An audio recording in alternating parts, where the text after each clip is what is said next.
To truly understand the great obsessive quests of human history, those journeys that, consume men whole, we don't start with the hero. No, or even the villain, for that matter. Exactly. You have to start with the primal creature that inspired the madness, the dizzying economics that funded the entire journey, and the absolute raw, often unhinged human minds set on tearing it all apart. That's the perfect frame for today. We're not just discussing a maritime adventure or a simple story of revenge.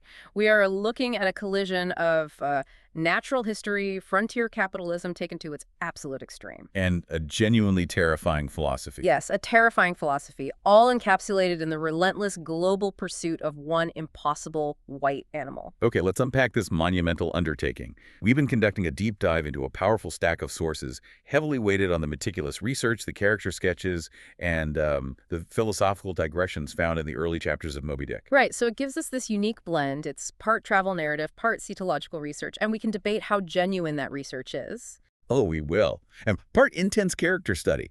Our mission today is to cut through all of that noise and extract the truly crucial nuggets. And what's so fascinating about these source materials is that they come with their own built-in critique. The narrator himself warns us. He does. He says not to take all the higgledy-piggledy whale statements as verifiable gospel. Exactly. He's telling you up front, this isn't a textbook. The stated purpose is often less about documenting scientific fact and more about documenting, the collective human imagination.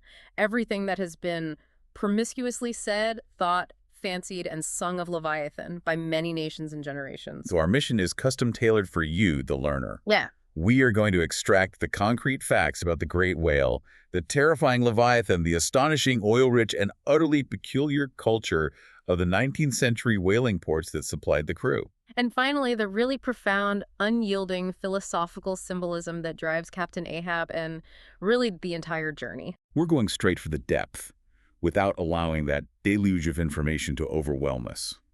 So to understand the colossal energy driving a ship like the Pequod, we have to start on land, which is surprising. It is, yeah. Not just in New England, but in two very specific towns, New Bedford and Nantucket. And New Bedford is described in our sources as a queer place. It wasn't queer in the modern sense, of course. It was peculiar, strange in its total all-consuming dedication to this one single industry. So everything revolved around whaling. Everything. Yeah. The sources argue that New Bedford was perhaps the dearest place to live in all of New England, but its entire foundation, its reason for being, was wholly dependent upon whalemen. Without them, the place just collapses. Instantly. The sources say the land would be howling, and the wealth it generated was so immense it created this kind of island of reckless, oil-fueled opulence. And when you mention opulence, it's really worth pausing to detail what that actually looked like. Oh, absolutely. This wasn't just, money in a bank. This was wealth that permeated daily life. It dictated social customs. Completely. Think about the anecdotes that the sources give us. They talk about fathers giving whales for dowers to their daughters. Wait, not money, not land, but a whale? A whale. The promise of a future whale catch as a bridal portion, it's incredible. They were even portioning off their nieces with a few porpoises apiece. So the animal itself became the currency. It was more than a commodity. It was currency, a social marker of immense value. And you can track this oil boom right into the most intimate details of their home lives. Yes, like the candles. People in New Bedford were wealthy enough that they could recklessly burn lengths of spermaceti candles every single night. And what does recklessly even mean in this context? It means they weren't conserving. They didn't have to. The sources say every single house had reservoirs of oil. Spermaceti specifically was the highest grade oil you could get. It came from the whale's head, right? Exactly. And it burned cleaner, brighter, and without that horrible offensive smell of traditional whale oil. So to burn it recklessly was the ultimate flex. It was the ultimate sign of status. It was a land of oil where light itself was a costly luxury. Though the sources do humorously remind us it was not quite Canaan. How so? Well, the streets did not run with milk, nor were they paved with fresh eggs, so there were limits to the opulence. And all of that phenomenal wealth came directly from his parent town, Nantucket, which our sources call the Great Original. The Tyre of this modern Carthage. Nantucket is where the deep history is. It's where the first dead American whale was stranded. It's where Aboriginal red men first chased the Leviathan in canoes. It's the birthplace of the entire industry. It is. In fact, one of the first adventurous little sloops that sailed out of Nantucket was partly laden with imported cobblestones. Cobblestones? On a whaling ship? What on earth for? They needed to figure out when they were close enough to risk throwing a harpoon from the bowsprit, but they didn't have, precise measurement tools. So the cobblestones were their rangefinder. Exactly. They planned to throw the cobblestones at the whales. If they hit the whale, they knew they were close enough. If they didn't, they'd try again.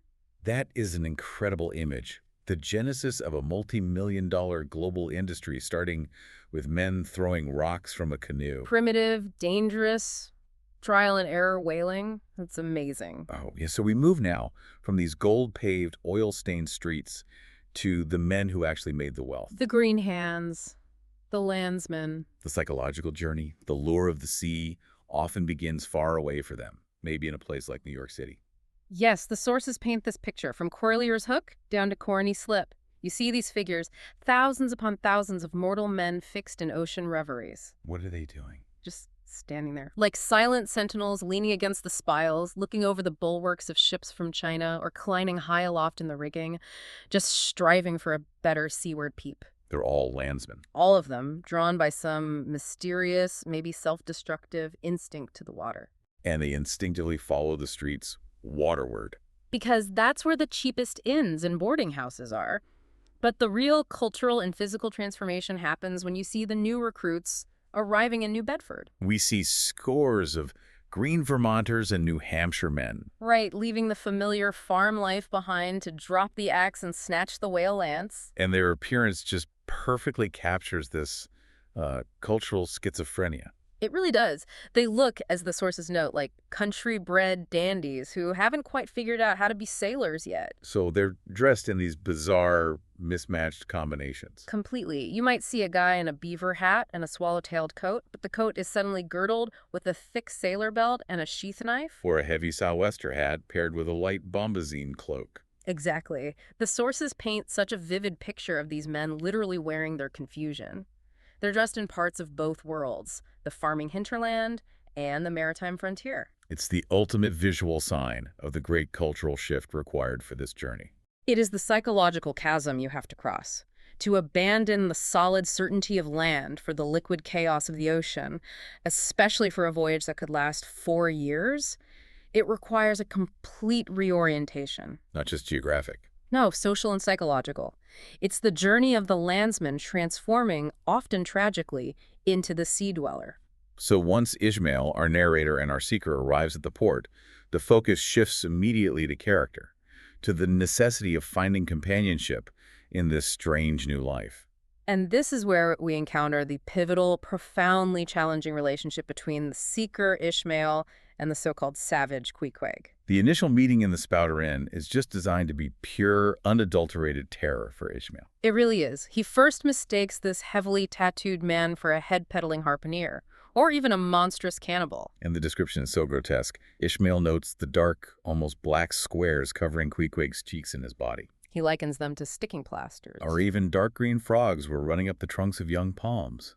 Such a strange, vivid image. And his head, almost bald, purplish, and topped only by a scalp knot, is said to resemble a mildewed skull. So this creates an immediate visceral reaction in the highly civilized, very Christian Ishmael. Of course. He sees this array of strange weapons, these sickle-shaped clubs and spears set with glittering teeth, and his mind just jumps to one conclusion. This must be an abominable savage engaged in death harvesting. It's a confrontation with the absolute other. But that terror very quickly turns into a profound philosophical inquiry. It does, and it happens specifically around Queequeg's worship ritual. Right. The savage fumbles in his grego pocket, which is a kind of sailor's coat, and he pulls out this curious, small, deformed image with a hunch on its back. His idol, Yojo. And he starts his pagan psalmody, chanting and performing this midnight devotion. And this is where Ishmael has his intellectual breakthrough. He's watching this heathen worship, and he asks himself a deeply critical question. What, after all, is the will of God, or what is worship? He starts questioning his own dogma. He realizes that his lifelong Presbyterian dogma is less important than the Golden Rule. If he wants Queequeg to unite with his worship, then he, logically, must unite with Queequeq. Now, is Ishmael truly achieving some kind of philosophical peace here? Or is this just, a convenient relativism? Is he just trying to find a companion? That's the subtlety, isn't it? The source is presented as a sincere philosophical reconciliation. He doesn't just think about it. He acts immediately on the golden rule. What does he do? He kneels. He helps prop up the small, ugly idol. He offers Yojo a piece of burnt biscuit, salams before him 2 or 3 times, and then, crucially, he kisses its nose. He fully participates. He does, and this act of participation, however bizarre it seems, is what seals the companionship and leads to a genuine sense of inner peace for him, which is something you'd prize very highly at the start of such a dangerous journey. And this companionship, it also establishes Queequeg as having a certain moral superiority over the Christian world Ishmael came from. Oh, absolutely.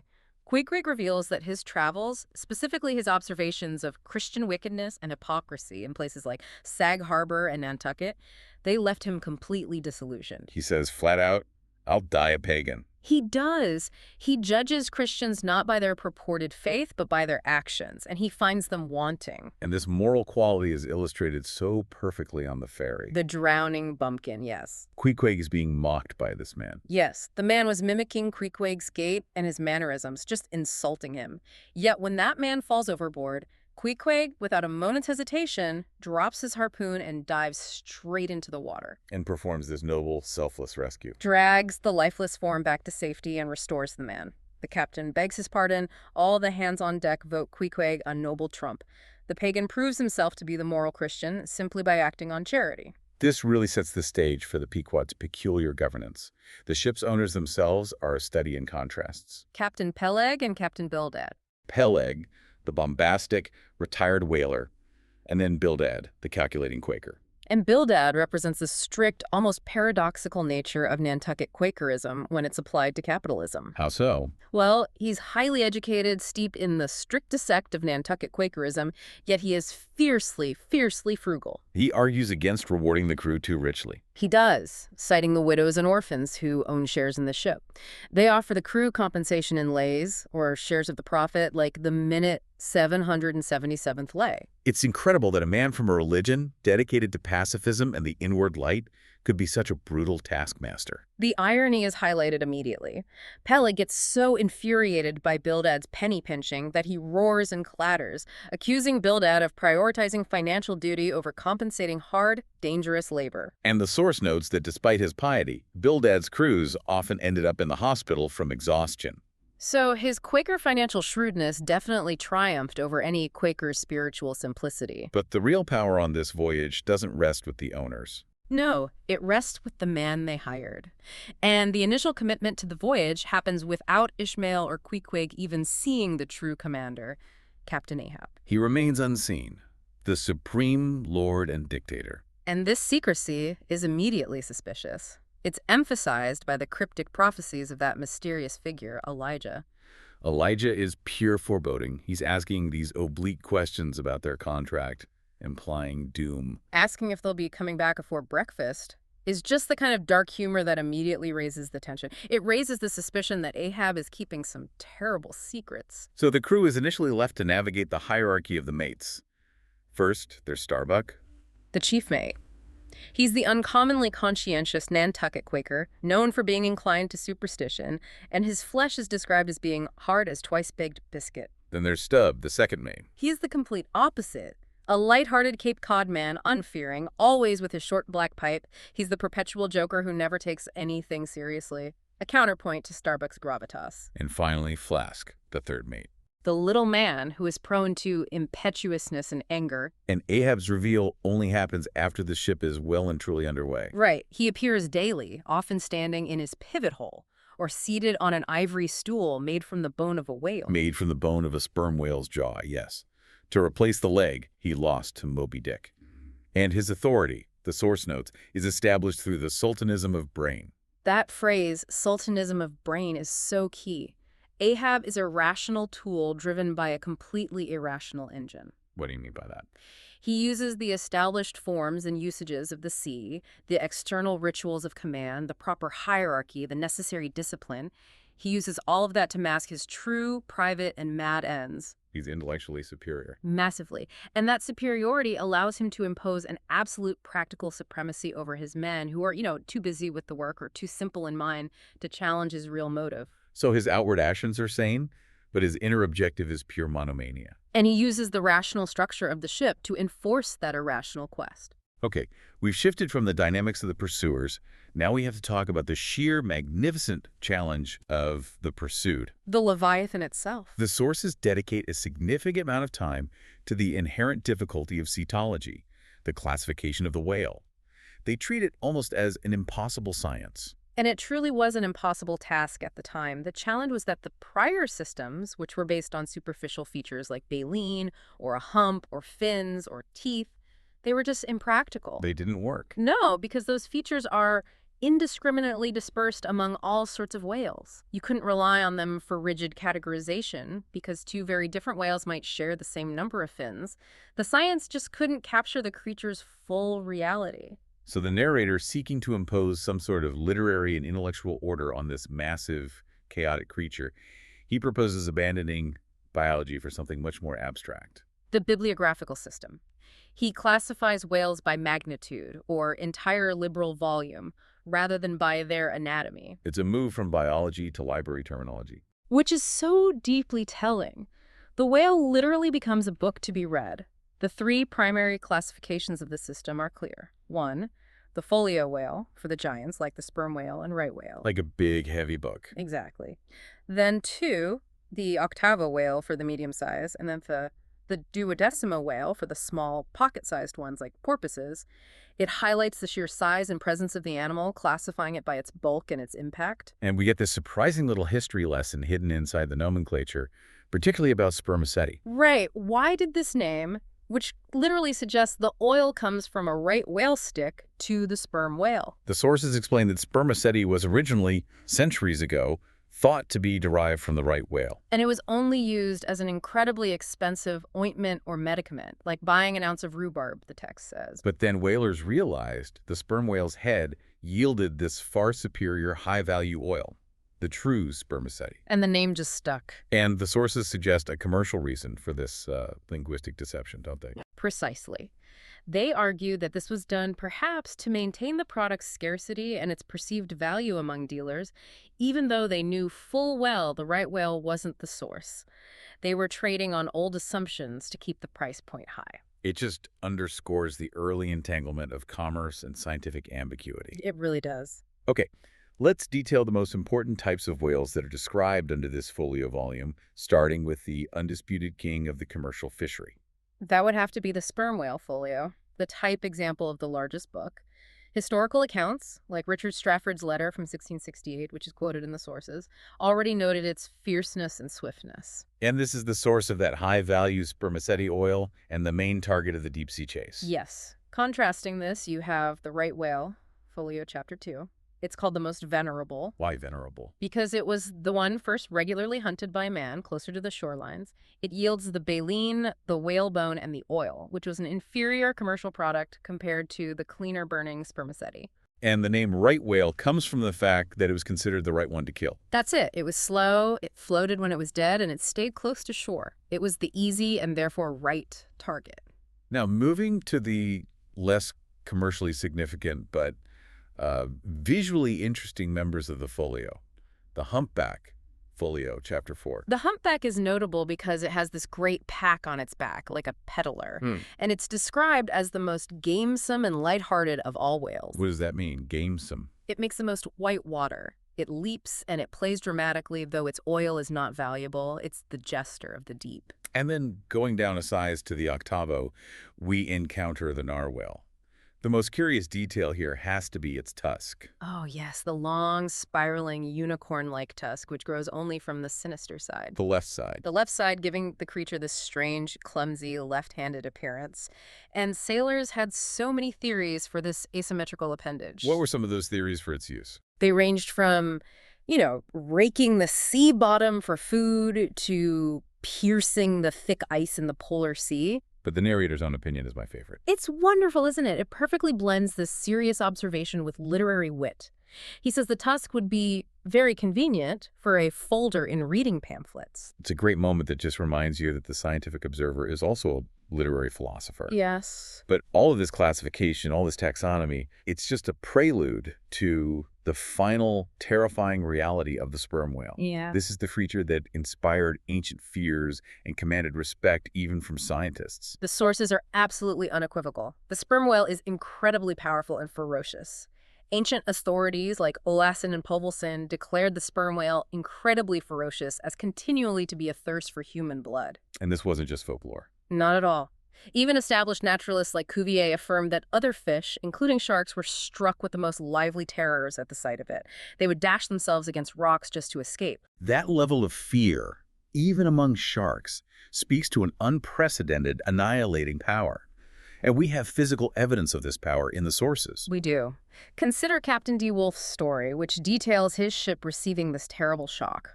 It was likely from an unseen whale vertically bumping the hull from beneath with such force that it jarred the entire structure. And furthermore, the sperm whale, when it's angered, has been known not only to chase the boats back to the ship, But to pursue the ship itself. and the description of the actual attack isn't just about size and brute force, it's about intelligent, targeted violence. That's right. When infuriated, the sperm whale rolls over and over, rears its enormous head out of the water, and just snaps with these wide, expanded jaws at everything around him.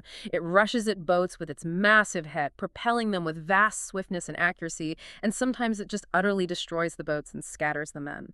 So the whaleman's quest is not just labor for oil. No, it is a direct engagement with annihilating intelligent force. We have met the creature's physicality. Now we have to confront its spiritual shadow, Moby Dick. Ahab's motive moves beyond simple revenge and becomes a pure, distilled example of monomaniac incarnation. Ahab no longer sees Moby Dick as just an animal that injured him. He has translated the creature into a cosmic symbol. Right, the white whale now represents not only all his bodily woes, the pain of the lost limb, but critically, all his intellectual and spiritual exasperations. He's performing a kind of deranged philosophical translation. He's making the whale stand in for all the world's injustice and all its suffering. Exactly. The creature swims before him as the monomaniac incarnation of all those malicious agencies that deep, reflective men feel eating away at them internally. It's the embodiment of an intangible malignity which has been from the beginning of time. But what was it that truly drove him mad? The sources specify the sequence, and it's a detail that's often missed. The initial collision with Moby Dick caused a painful laceration, but the real consuming madness seized him later. On the long, agonizing homeward voyage. Yes, that period of sustained, reflective suffering is the crucible of his madness. While rounding Cape Horn, where the weather is relentless and the journey seems endless, Ahab and anguish lay stretched together in one hammock. And it was then. It was then that his torn body and gashed soul bled into one another, and so interfusing made him mad. He was not insane when he first lost his leg. He became insane in the prolonged suffering and reflection where he had nothing but the pain and the blank immensity of the ocean for company. And yet, the sources also provide us with this rare, chilling moment of Ahab's complete self-awareness. He confesses that all my means are sane. But his motive and object mad. And this is why he is such a terrifying dictator. He is fully conscious. He retains the rational ability to navigate, command, and organize a complex, global industrial operation. Those are the means. Yet that entire apparatus is dedicated to a singular, insane, emotional objective. The motive. He's a man who knows he is damned but chooses to drag others with him using rational efficiency. And that engine of madness is the white whale itself, which forces us to confront the intolerable significance of whiteness. Whiteness is the central philosophical paradox of the entire text. On the one hand, it symbolizes the most grand and gracious things. Like purity, the white steed of the prairie, the unspotted whiteness of the Antarctic albatross. The veil of the Christian's deity, innocence, coronation, all of those things. But then we see the profound terror it evokes. It is the color of death, of spectral absence. Just consider the examples. The sources describe the pallid horse of the King of Terrors. The White Tower of London is considered more ghostly and far more terrifying than the infamous Bloody Tower. And the gigantic ghostliness of the White Mountains of New Hampshire, and the very name of the Arctic White Sea, instantly evokes a sense of spectral isolation and coldness. Right. So the text pushes us to ask, Why is whiteness, this symbol of purity, so terrifying when you take it to its extreme? The immediate answer is that it's not a color, but the visible absence of color, and at the same time, the concrete of all colors. It strips away the comforts of the familiar colored world. You mean like the blue of the sky that gives us comfort, or the green of grass that signifies life? Exactly. Whiteness takes all of that away, and it leaves this frightening, endless monochrome. And the ultimate philosophical conclusion for the narrator, the reason it's so appalling, is deeply unsettling.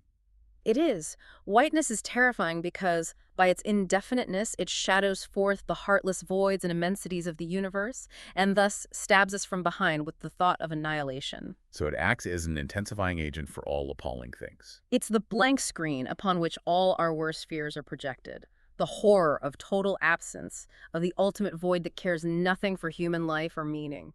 And this madness and terror, it has to be formally consecrated. It happens through this unique, dark ritual of the vow and the harpoon cup. Ahab gathers the crew around the capstan, and he claims he wants to revive a noble custom. It is the most brilliant use of naval tradition to enforce his private mania. He orders the harpooneers, Queequeq, Tashtego, and Dagu, to invert their harpoons. So they're using the lethal sockets as drinking cups. And he fills these deadly cups with fiery grog, likely a potent whiskey. The harpoons, the instruments of death, are literally transformed into murderous chalices. In this indissoluble league to hunt Moby Dick, it is a dark sacrament, and it binds every single man to Ahab's mad vow. But while the crew is swept up in this frenzy, the tension is immediately channeled through Starbuck's internal dissent. Yes, Starbuck acknowledges that the deed is done, the crew is committed, but his mutterings show his deep internal conflict. Is Ahab truly mad? Should he pray for him? So Starbuck, the uncommonly conscientious chief mate, he retains a conscience. He questions the moral and religious implications of this terrible oath. He's the only one who really does at that moment.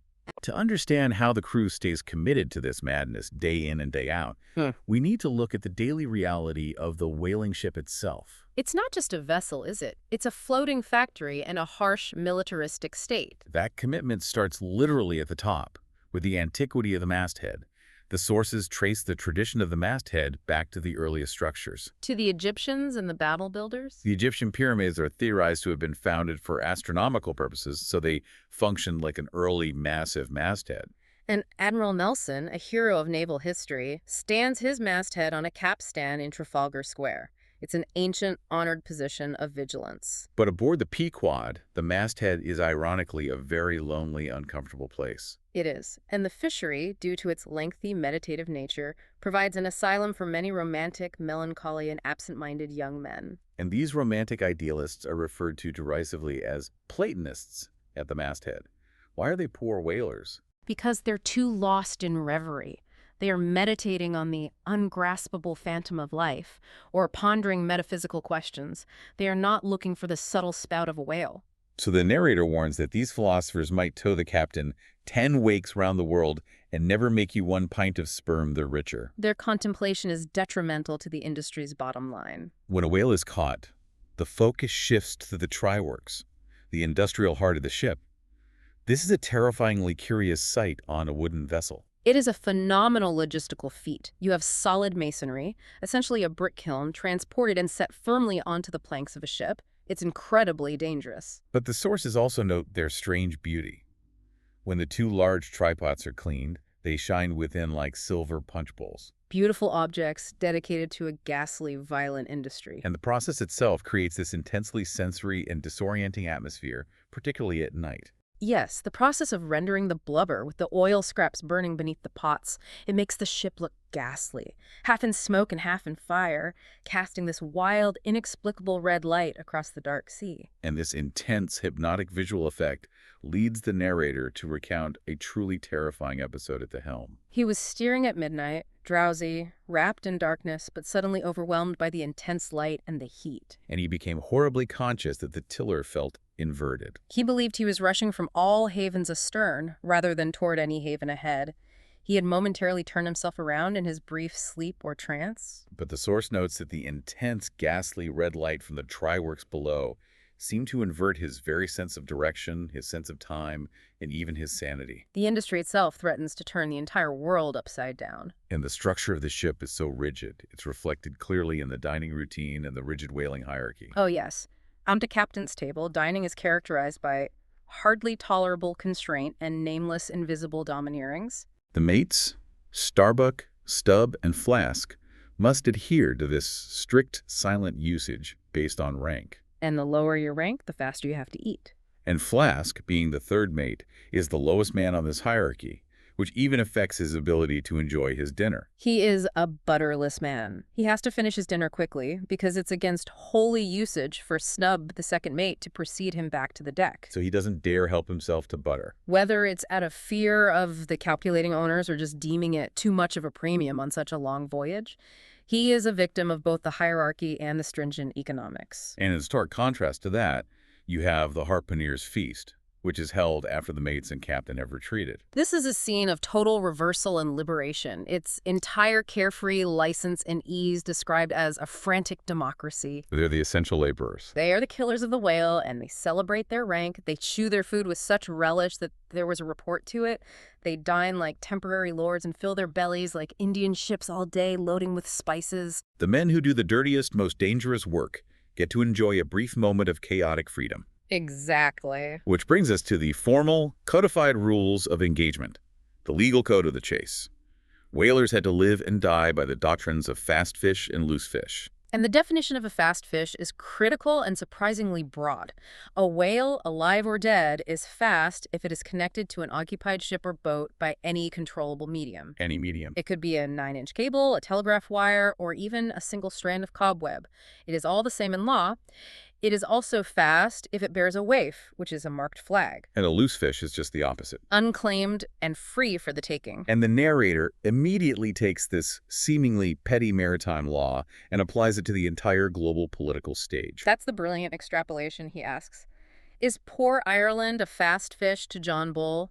Is Texas a fast fish to Brother Jonathan, the USA?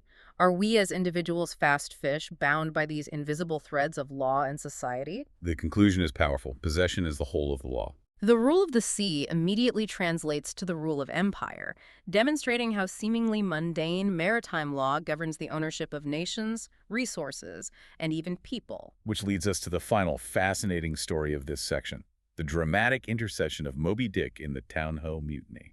A story Ishmael relates at a Pacific inn, swearing its truth and substance and its great items. The ship Town Ho carried this peculiar crew known as canalers boatmen from the Erie Canal.